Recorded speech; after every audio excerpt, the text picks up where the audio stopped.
Donc, bienvenue à l'Église baptiste centrale de la Rive-Sud. Le message, on continue dans l'étude de la série sur Jean 6, qui s'intitule, donc le titre de l'étude de la série s'intitule « Croire et suivre ».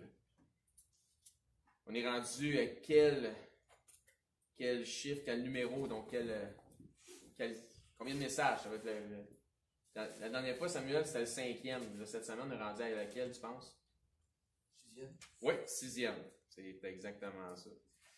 On est rendu au 6e message de la série. Le titre de ce message de ce matin, ça s'intitule « Le véritable pain de vie ». Et dans notre chapitre de Jean 6, on va lire le verset 32 à 34 ce matin. Et lorsque ça sera terminé, je vais demander à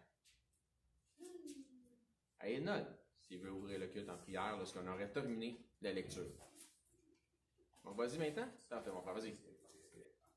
Amen. Amen. Ah, merci. Merci beaucoup pour la prière d'ouverture. Ça nous dit dans Jean 6, 32. Jésus leur dit, en vérité, je vous le dis, Moïse ne vous a pas donné le pain du ciel. Mais mon Père vous donne le vrai pain du ciel. Car le pain de Dieu, c'est celui qui descend du ciel, qui donne la vie au monde. Ils lui dirent, Seigneur, donne-nous toujours de ce pain. Donc, 6e message à partir du 6e chapitre de l'Évangile de Jean. On se souvient de ce qu'on a vu jusqu'à présent. Jésus est présentement, maintenant, selon ce qu'on vient de lire, à Capernaum avec ses disciples, après avoir nourri la foule, après avoir marché sur l'eau. Donc, ceux de la foule de la veille sont venus avec des barques pour trouver Jésus, ils le cherchaient. Non pas, ils ne cherchaient pas pour les bonnes raisons, par contre. Ils ne sont pas venus parce que Jésus avait les paroles de la vie éternelle, mais bel et bien parce qu'ils souhaitaient avoir encore de la nourriture gratuite, donc une nourriture facile à obtenir. Souhaitant même que Jésus leur donne du pain sans effort, un peu au même titre que la manne que leurs pères ont eue dans le désert. Mais, tout comme la manne était une substitution aux vraies bénédictions de Dieu, puis que Dieu avait réellement en réserve pour eux, ben Jésus leur dit que le pain pour le corps physique issu du miracle qu'il avait produit la veille, ben, n'est qu'une image du vrai pain qui donne la vie. Donc, cette histoire de pain-là, de multiplication de pain, ben, engendre cette conversation-là qu'il a maintenant avec les gens de la foule de la veille. Mais au lieu d'être à Tibériade, ils sont maintenant à Capernaum.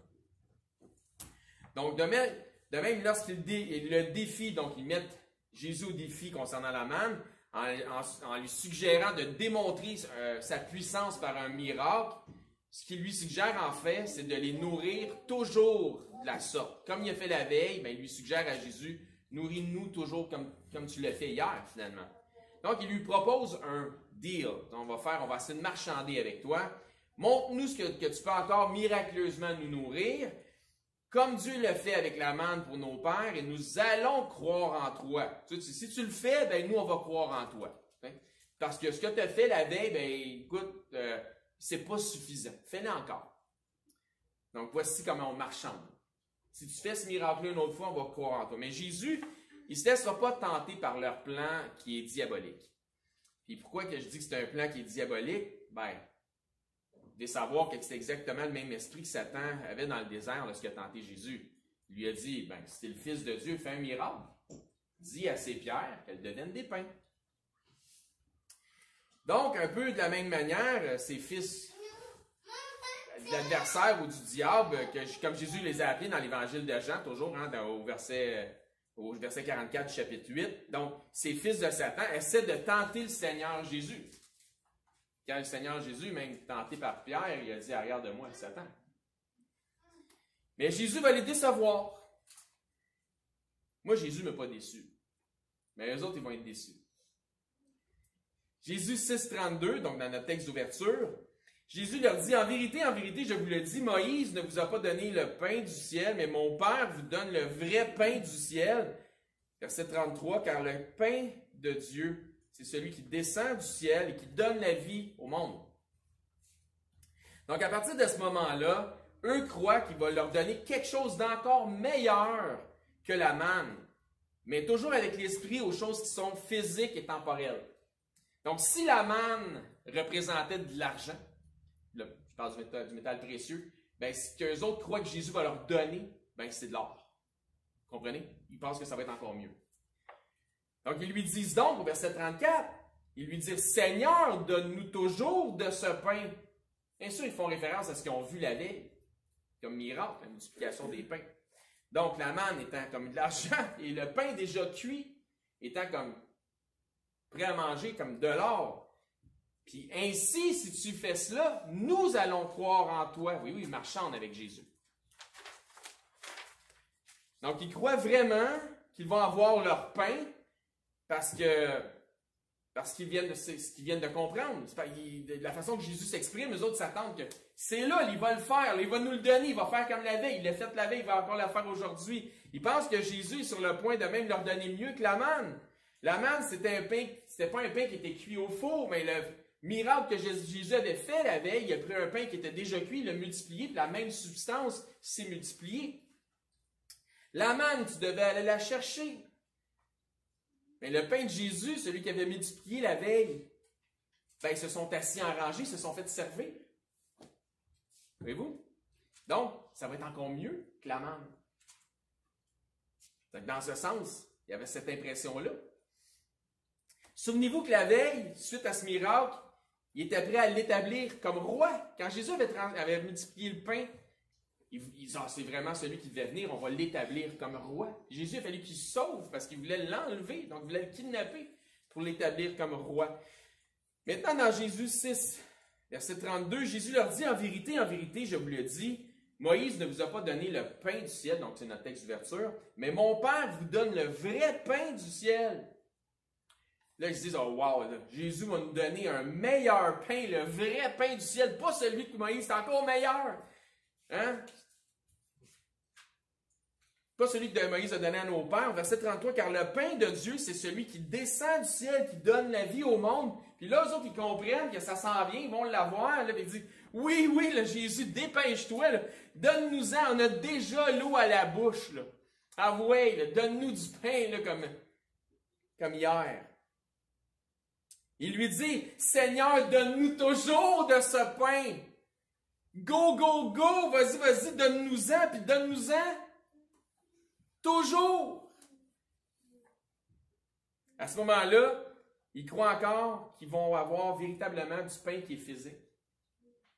C'est spécial de constater qu'au moment où ils croient qu'ils vont avoir leur pain, ils passent de Rabbi, Jésus, à Seigneur, Jésus. Ils sont tellement excités que Jésus leur donne du pain miraculeux. Ils croient tellement qu'ils sont au bord d'en avoir, qu'ils sont déjà en train de l'appeler Seigneur, parce qu'ils ont dit, si tu le fais, on va croire en toi. Ils sont déjà en train de l'appeler Seigneur. Ils sont sur le bord. Là. Si tu le fais, on croit en toi. N'oubliez pas que ce sont des Juifs. Puis par culture, ben, ils sont toujours en mode négociation. Là, je vous ramène à Abraham, hein, qui était un Hébreu, qui est le père de la foi, qui est père de descendance de ces gens-là, qui avaient négocié avec Dieu lorsqu'il était venu en chair. On peut dire que c'est une image de Jésus, avec 2 autres anges pour aller détruire Sodome et Gomorrhe. Il disait, ouais, mais s'il y a 10 justes, vas-tu détruire la ville? Ouais, mais s'il y en a 9, ouais, mais s'il y en a 7, s'il y en a 8, 7, bon. Éventuellement, fait qu'ils négociaient. Ils sont en mode négociation. Donc, ils sont mercantiles. Ils pensent vraiment avoir réussi à marchander avec le Christ. Ils croient qu'ils ont réussi à contourner les objections de Jésus, puis ils l'ont convaincu de les nourrir. Ils l'ont closé le deal, ils ont fermé la vente. Autrement dit, ils se sont négociés un lunch, mais à vie. Pourquoi je mets autant d'emphase sur ce point? C'est que je veux que vous puissiez vous positionner dans l'esprit du moment, que vous puissiez avoir une pleine perspective du temps, de l'époque, puis de la culture, etc. Ils ont cru que Jésus, Dieu dans la chair d'un homme, était à ce point vaniteux qui avait réussi à le convaincre, qui avait été convaincu de faire leur volonté à eux autres.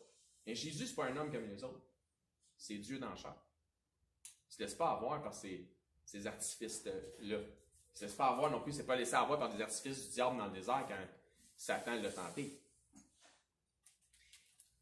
Je vous montre des points de négociation. Négociation numéro 1. Fais-nous un miracle. Hein, il essaie de négocier avec Jésus. Bonjour. Négociation numéro 2. Si tu le fais, ben, nous allons croire en toi. Voyez-vous, il y a une condition. Si tu le fais, nous allons croire en toi. Donc ça, ils sont en mode négociation. Négociation numéro 3. Ben, attends, là, on ne veut pas n'importe quel miracle, on veut le miracle des pains. Ils vont même jusqu'à y faire une suggestion. Puis négociation numéro 4.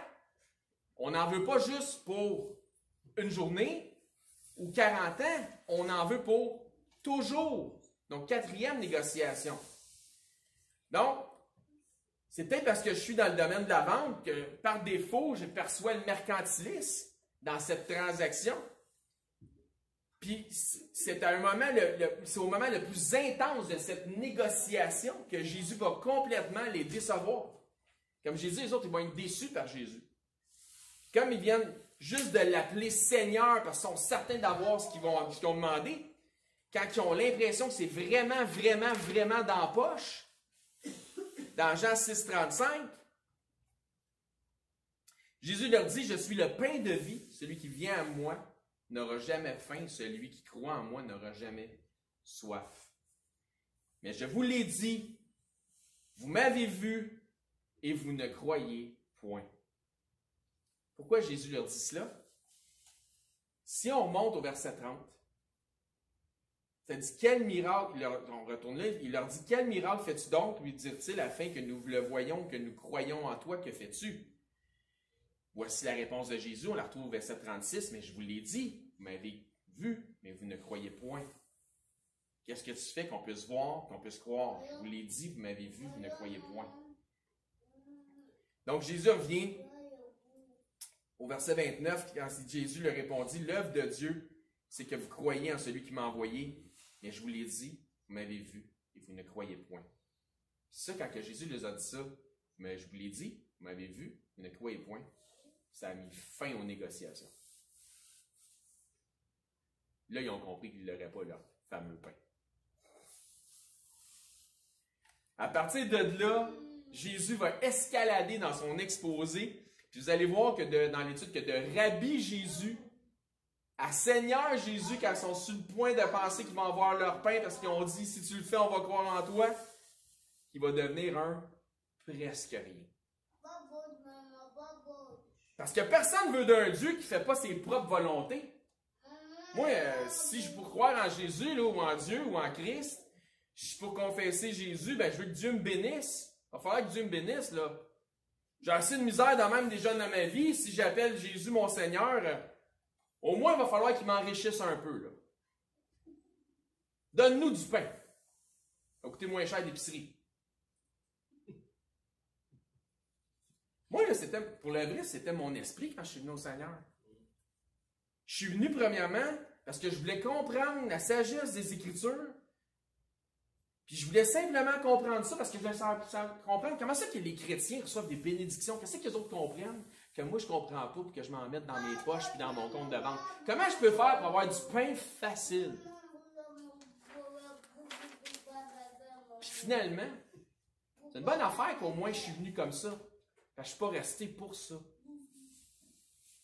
Parce que finalement, j'ai compris que Jésus est ma richesse.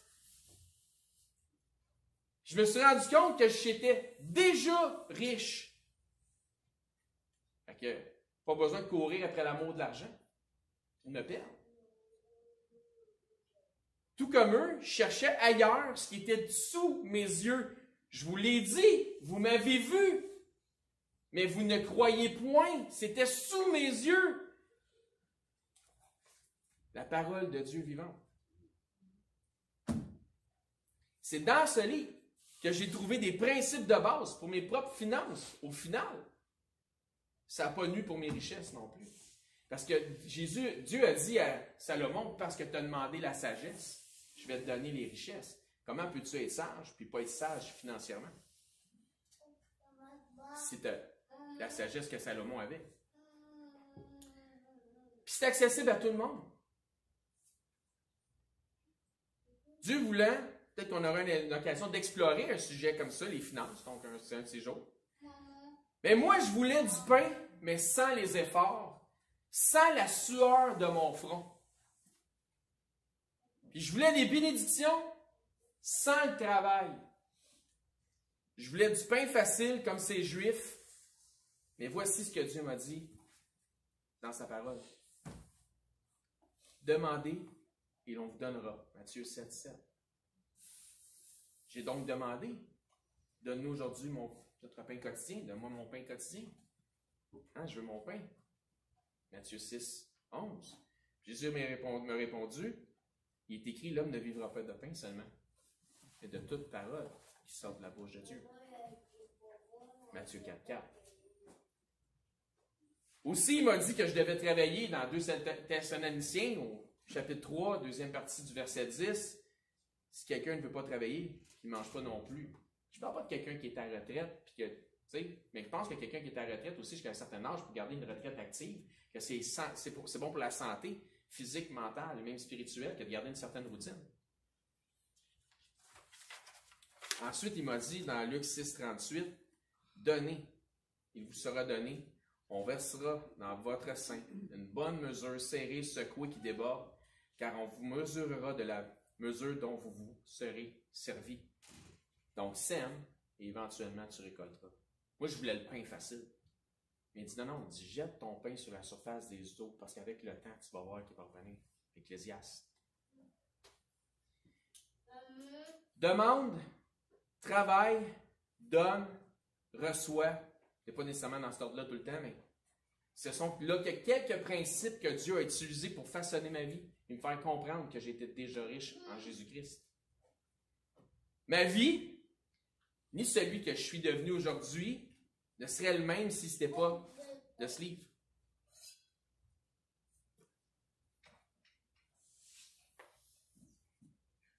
Donc, si nous résumons, nous allons nous rendre compte que la discussion, pour revenir un peu au sujet de notre texte, donc on va se rendre compte que la discussion entre ceux de la foule de la veille et Jésus, bien, la discussion s'escalade. Même que Jésus fait exprès pour ajouter afin que ça s'escalade. C'est intentionnel de la part du Seigneur. Il part de ce qui est très terre à terre et physique et escalade vers la sphère de ce qui est des choses qui sont plus spirituelles. Au final, le résultat ne sera pas mieux pour eux que toutes les autres de leur génération en général.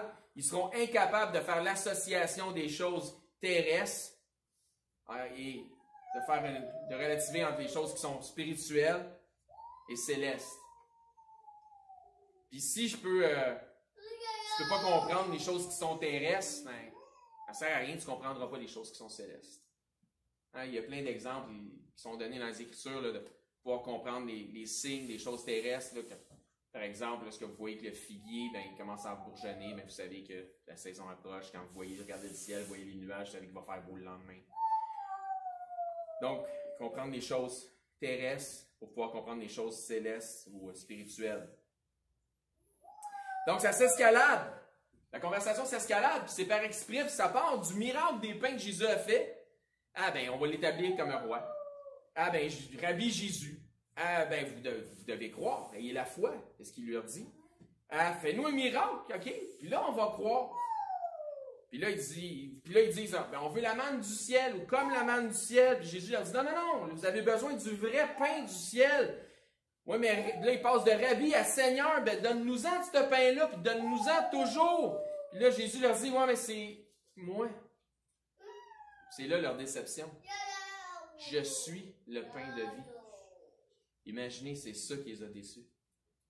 Pour moi, c'est ça qui fait toute la différence. N'est-ce pas? C'est pour n'importe qui est ici dans la salle aujourd'hui, c'est ce qui devrait faire la différence. Non pas ce qui...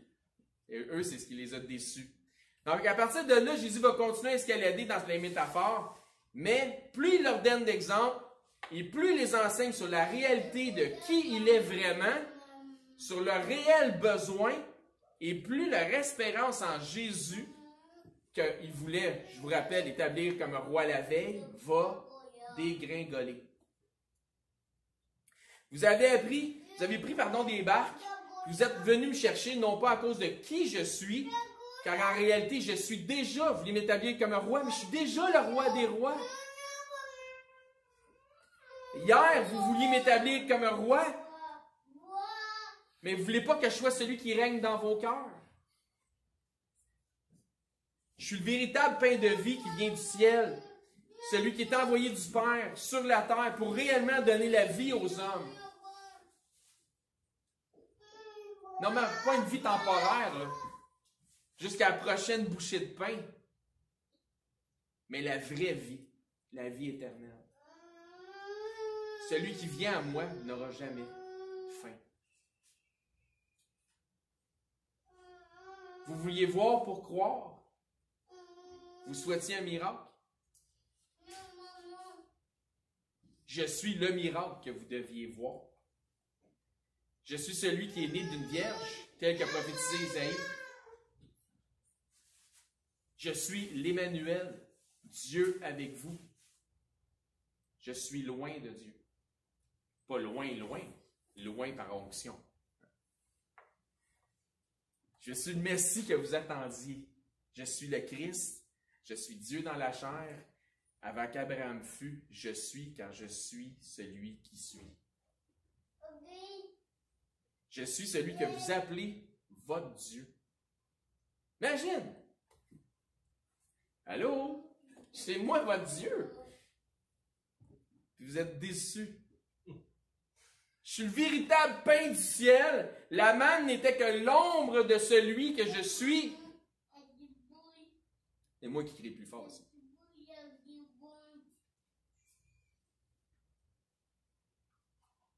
Vous me voyez, mais vous ne croyez pas.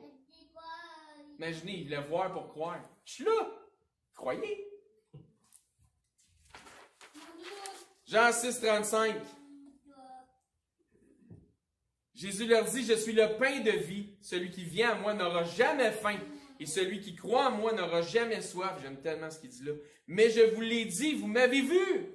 Je vous l'ai dit. Vous m'avez vu, vous vouliez voir, mais vous me voyez. Et vous ne croyez point.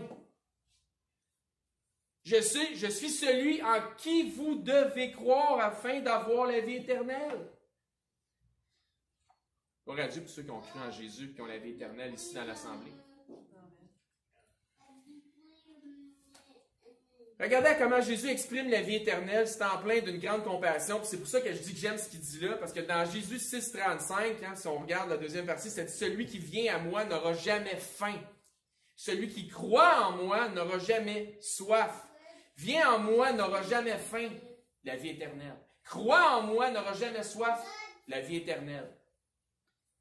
Parce que nous, notre vie là, temporelle, physique, dépend de la prochaine bouchée de pain, de la prochaine gorgée d'eau. Donc, viens en moi, tu n'auras jamais faim, c'est la vie éternelle. Tu crois en moi, tu n'auras jamais soif, c'est la vie éternelle. Donc, c'est comme le titre du message ou de la série du message. En fait, c'est croire et suivre. Comme le titre du message sur, de la série sur Jean chapitre 6. Ben, Jean chapitre 6, verset 37. Tous ceux que le Père me donne viendront à moi. Celui qui vient à moi n'aura jamais faim. Tous ceux que le Père me donne viendront à moi et je ne le mettrai pas dehors, celui qui vient à moi. Je me demande s'il n'y a pas un meilleur passage pour faire une parenthèse. Écoutez bien, je répète. Tous ceux que le Père me donne viendront à moi. Et je ne mettrai pas dehors celui qui vient à moi.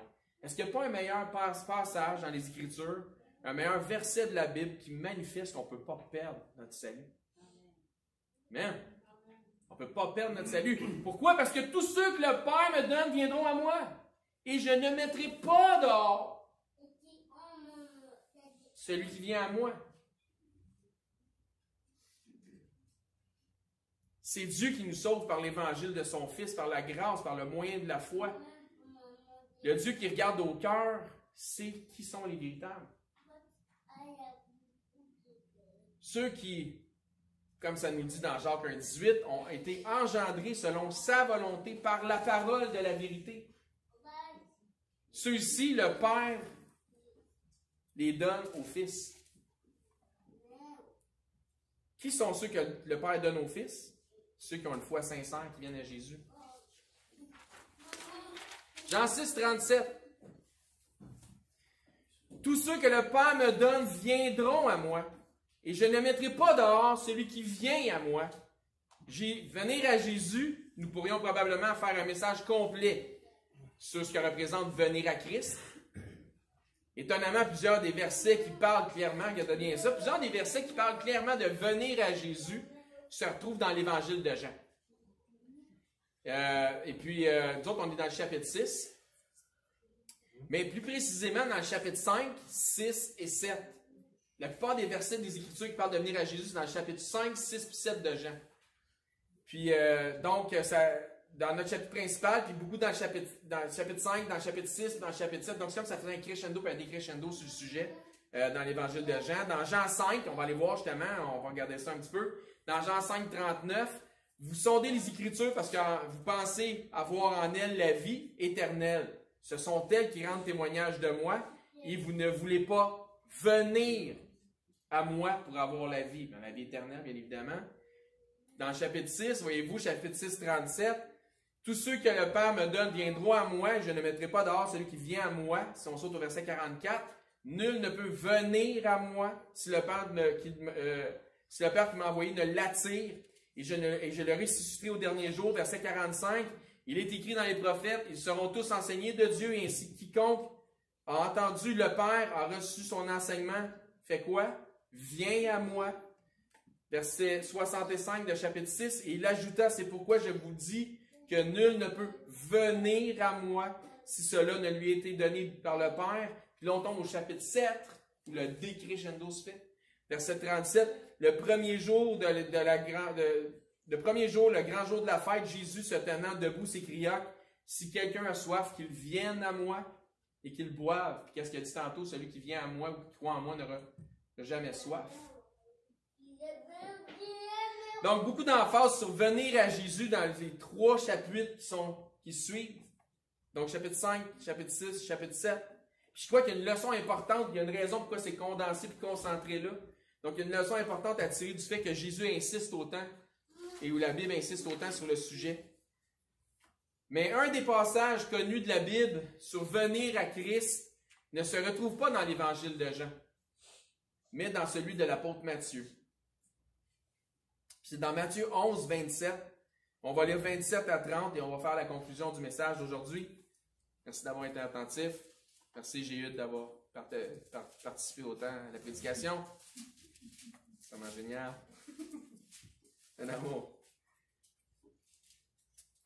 Ça nous dit toutes choses m'ont été données par mon Père et personne ne connaît le Fils si ce n'est le Père. Personne non plus ne connaît le Père si ce n'est le Fils et celui à qui le Fils veut le révéler. Venez à moi, vous tous qui êtes fatigués, chargés. Et quoi? Je vous donnerai du repos. Et ce repos-là, on va le trouver dans la vie éternelle, dans le sabbat du Seigneur. Prenez mon joug sur vous et recevez mes instructions. Oups, ça vient avec un travail à faire. Car je suis doux et humble de cœur, et vous trouverez du repos pour vos âmes. Car mon joug est doux, mon fardeau léger. Amen.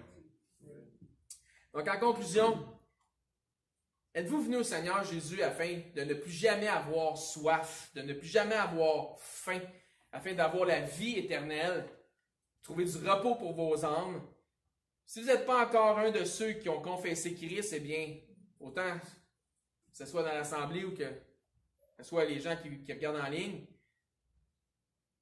si vous n'êtes pas encore de ceux qui ont confessé Christ, eh bien, le pain de vie qui donne la vie, qui vient le véritable pain qui descend du ciel est encore disponible, puis sauve encore les hommes aujourd'hui, donne encore la vie éternelle. Donc, si vous souhaitez avoir part à ce pain de vie, bien, communiquez avec nous, puis on va vous aider à avoir cette assurance de la vie éternelle par la foi en Jésus-Christ. Et pour ceux qui sont chrétiens et chrétiennes, vous avez cru? Amen!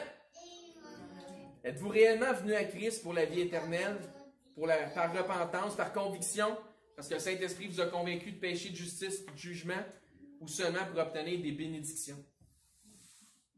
Donc, faites une introspection. Faites-vous partie de ceux qui négocient avec Dieu, en essayant de marchander avec le Seigneur, ou si le Seigneur, c'est vraiment le Seigneur de votre vie, est-ce qu'il peut vraiment vous diriger comme bon, selon son bon vouloir, comme bon lui semble? Avez-vous vraiment offert vos corps en sacrifice, pas mort, en sacrifice vivant, donc utile?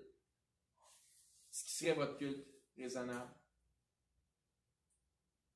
Demandez à Bélisaire, frère, s'il veut faire une culte en prière. Faites cet honneur, s'il vous plaît. Merci beaucoup.